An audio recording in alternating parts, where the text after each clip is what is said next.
బైబిల్లో 2 సమూయేలు 10వ అధ్యాయం 9వ వచనంలో యోవాబు తనకు వెనుకను ముందును వారు యుద్ధ పంక్తులు తీర్చున్నట్టు చూచి ఇశ్రాయేలులో బలిష్ఠులను ఏర్పరిచి పంక్తులు తీర్చి సిరియానులను ఎదుర్కొనబోయాను అని వ్రాయబడింది.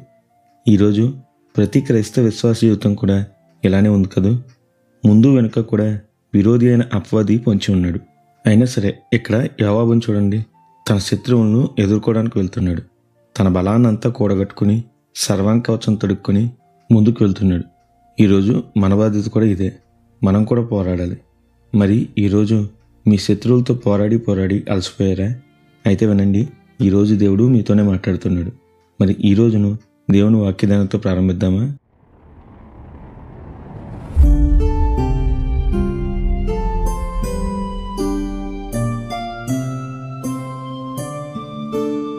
మనందరికీ తెలుసు, పౌలు గారు సగటు క్రైస్తవ విశ్వాస జీవితాన్ని ఒక యుద్ధ రంగంతో పోల్చాడు.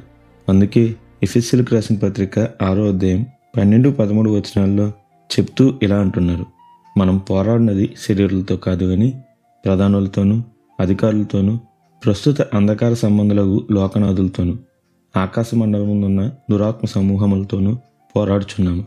అందుచేత మీరు ఆపద్దినమందు వానిని ఎదిరించుటకును సమస్తము నెరవేర్చువారే నిలవబట్టుకును శక్తిమంతులగినట్లు దేవుడిచ్చు సర్వాంగ కవచమును ధరించుకోండి అని అంటున్నారు. అవును, ఈ లోకంలో మనకు తప్పక శ్రమలు ఎదురవుతాయి. అయితే అది కనిపించే వ్యక్తుల ద్వారా కాదు కానీ కనిపించని దురాత్మ శక్తుల వలన. ఇలాంటి సమయంలో మనం చేయవలసిన పని దేవుని సర్వాంగ కవచాన్ని ధరించుకుని పోరాడడం. ఒక్కొక్కసారి ఈ పోరాటం బహు జటిలంగా మారుతుంది. నా వల్ల కాదేమో, నేను ఓడిపోతానేమో అనే సందేహం కూడా వస్తుంది. కానీ జ్ఞాపకం పెట్టుకోండి, మీతో కూడా దేవుడు ఉన్నాడు. యుద్ధం మీది కాదు, యుద్ధం యెహోవాదే.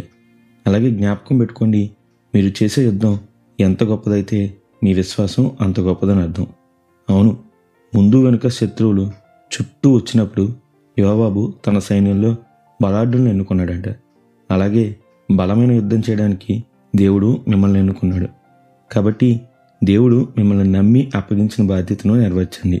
మరో మాట, 1 కొరింథీయులు 10వ అధ్యాయం 13వ వచనంలో పౌలు గారు రాస్తూ, దేవుడు నమ్మదగినవాడు, మీరు సహింపదలిగిన దానికంటే ఎక్కువగా ఆయన మిమ్మల్ని శోధింపబడనీయుడు, అంతేకాదు సహింపగలుగుటకు ఆయన శోధనతో పాటు తప్పించుకున్న మార్గమును కూడా కలుగజేయను అని అంటారు. అవును, యేసయ్య మన శక్తికి మించిన పోరాటంలో మనల్ని ఎప్పుడూ ఉంచడు. అంతేకాదు మన పోరాటంలో విజయం పొందే మార్గం కూడా ఆయన మన ముందే ఉంచుతాడు. కాబట్టి ఈరోజు మీకున్న పోరాటంలో విశ్వాసంతో పోరాడండి. ఆనాడు గొల్యాతును చంపిన దావీదు బలం విశ్వాసం. అగ్నిలో నడిచిన షద్రక్, మేషక్, అబేద్నెగోల ధైర్యం వారి విశ్వాసం. సింహాల గుహ అయిన ధైర్యంగా నిలిచిన దానియేలు నిబ్బరం అతనికి దేవునిపై గల విశ్వాసం. మరి అంత గొప్ప దేవుని కలిగిన మనం ఎంత ధన్యులమో కదూ. అందుకే నిత్యం ఘనత, మహిమ, ప్రభావములు యేసుక్రీస్తు నామానికి కలుగునుగాక. ఆమెన్. హల్లెలూయా.